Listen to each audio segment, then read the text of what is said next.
Hello and नमस्कार everyone, मैं doctor महिमा भारत होम्योपैथी से।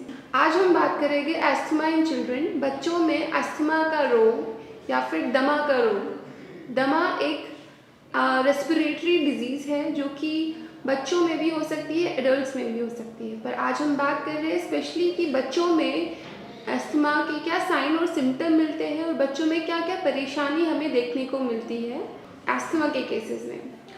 तो आजकल बच्चों के केसेस में अस्थमा बहुत कॉमन हो गया है। इसके कुछ फैक्टर्स हैं, कुछ कॉजेज़ हैं जो कि मैं आज आपको बताऊंगी। डिस्कशन मैं आज उससे रिलेटेड आपके साथ करूंगी।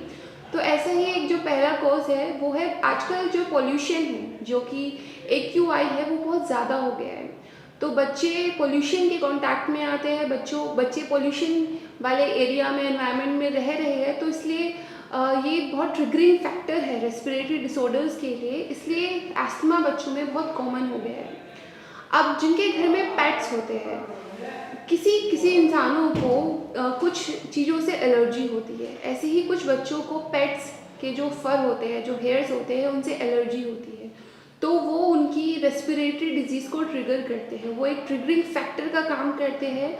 तो अगर एक बच्चा या कोई इंसान ससेप्टेबल है, वल्नरेबल है ऐसी रेस्पिरेटरी डिजीज़ के लिए, और अगर वो ऐसी कांटेक्ट में आता है, कुछ ऐसे ट्रिगरिंग फैक्टर्स के कांटेक्ट में आता है, जैसे कि पेट्स के हेयर्स के कांटेक्ट में, या फिर कॉकरोच की जो शैडो होती है, जो उसकी स्किन निकलती है, उसके कांटेक्ट में आता है, तो वो उसको एस्थमा के जो फैक्टर्स होते हैं वो हो सकते हैं, उसके एस्थमा में फ्लेयर अप हो सकता है, या फिर उसको एस्थमा के सिम्टम आ सकते हैं, उसको रेस्पिरेटरी डिजीज़ के सिम्टम आ सकते हैं। नेक्स्ट जो कॉज है वो है टॉक्सिन्स या फिर प्रिजर्वेटिव। आजकल बच्चे, हमारा लाइफस्टाइल ऐसा हो गया है कि हम प्रिजर्वेटिव फूड्स का ज़्यादा इंटेक करने लगे हैं। बच्चे भी प्रिजर्वेटिव फूड्स का कंजम्पशन ज़्यादा कर रहे हैं, टॉक्सिन केमिकल्स के कांटेक्ट में ज़्यादा आ रहे हैं। तो ये फैक्टर, जो ये कुछ फैक्टर्स है, ये कुछ फैक्टर्स इन्हेंस कर रहे हैं कि रेस्पिरेटरी डिजीज़ की तरफ हमारे जो बच्चे हैं, आजकल के जो बच्चे हैं, जनरेशन के जो बच्चे हैं, वो ज़्यादा रेस्पिरेटरी डिसऑर्डर से सफ़र कर रहे हैं, एस्थमा की कंडीशन से ज़्यादा सफ़र कर रहे हैं। तो पहले भी मैंने आपको बताया था कि एस्थमा होता क्या है, एस्थमा में साइन और सिम्टम क्या होते हैं। एस्थमा में जनरली हमारे जो एयर पैसेजेस होते हैं उसकी नैरोइंग हो जाती है, वहाँ पर इन्फ्लेमेशन हो जाती है, जिसको सोरनेस भी कह सकते हैं।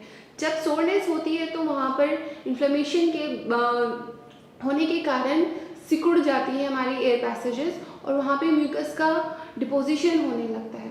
उस कारण हमें बहुत सारे साइन सिम्टम महसूस होते हैं, जो कि बच्चों के केसेस में भी महसूस होते हैं। बच्चा हमें आकर बताएगा कि उसको बहुत खांसी आ रही है, उसको बाउट्स में खांसी आती है, बाउट्स में एक वीक में उसको 3 बार ऐसे अटैक्स ऑफ खांसी आती है कि वो कॉन्टिन्यूस उसको आते रहते हैं, without any kind of infection, without any kind of fever.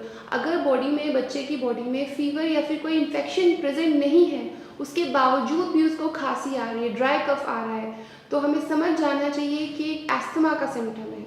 दूसरा जो सिम्टम बच्चों के केसेस में मिलता है कि बच्चे जब खेल रहे होते हैं, बच्चे जब एक्सरसाइज कर रहे होते हैं, खेल रहे होते हैं, या फिर कोई भी फिजिकल एक्टिविटी कर रहे होते हैं, तो वो कंप्लेन करते हैं कि उनको सांस लेने में दिक्कत हो रही है। अगर वो आपको बोल रहे हैं कि उनको सांस लेने में दिक्कत हो रही है, घबराहट भी महसूस हो रही है, तो ये भी एक एस्थमा का सिम्टम है।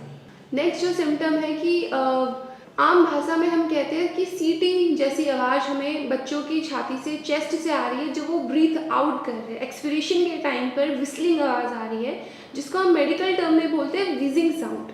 अगर आपके बच्चे में वीजिंग साउंड, सीटी जैसी आवाज़, जो जब वो सांस छोड़ रहा है, ब्रीथ आउट कर रहा है, ऐसा महसूस हो रहा है, तो ये भी एक एस्थमा का सिम्टम होता है।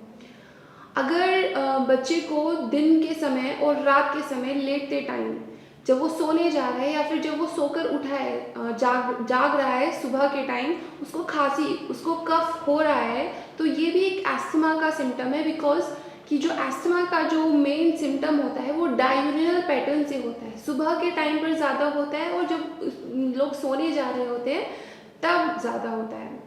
एस्थमा का एक कॉज ये भी हो सकता है, एस्थमा देखा गया है कि वो जेनेटिक डिजीज़ है। जेनेटिक डिजीज़ से मेरा मतलब है कि अगर हमारे पेरेंट्स को ये डिज़ीज़ है तो बच्चों में ये डिज़ीज़ होने के चांसेस बढ़ जाते हैं। अगर पेरेंट्स में या फिर बच्चे को एलर्जिक स्किन एलर्जी है या फिर पेरेंट्स में किसी को स्किन की कोई डिजीज़ है तो भी एस्थमा होने के चांसेस बढ़ जाते हैं। वो ज़्यादा ससेप्टेबल हो जाते हैं ऐसे पेशेंट या फिर ऐसे बच्चे कि उनको आगे जाकर एस्थमा की बीमारी हो सकती है।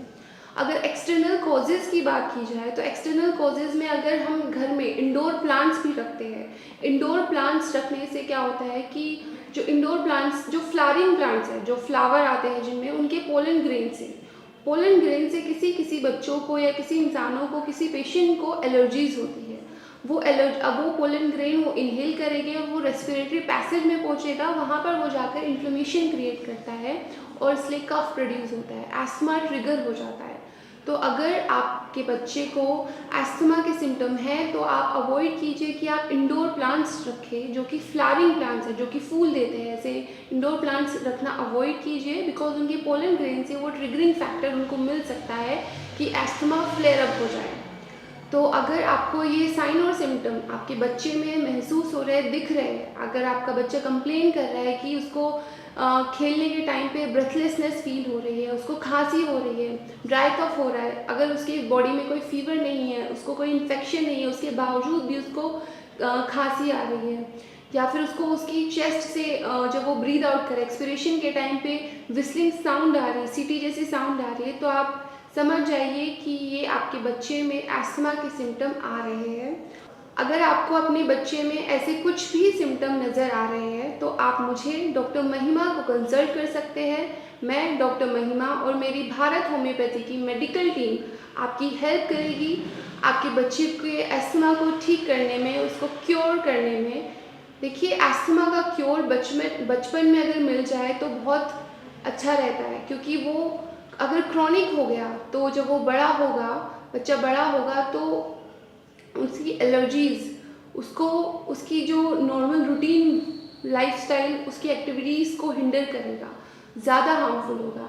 तो जब बचपन में आपको ऐसे सिम्टम महसूस हो रहे हैं तभी ये ज़्यादा इम्पोर्टेंट हो जाता है कि तभी आप उसका ट्रीटमेंट कराएं। तो आप मुझे कंसल्ट कर सकते हैं, डॉक्टर महिमा और मेरी भारत होम्योपैथी मेडिकल टीम आपकी हेल्प कर सकती है एस्थमा क्योर करने में। धन्यवाद।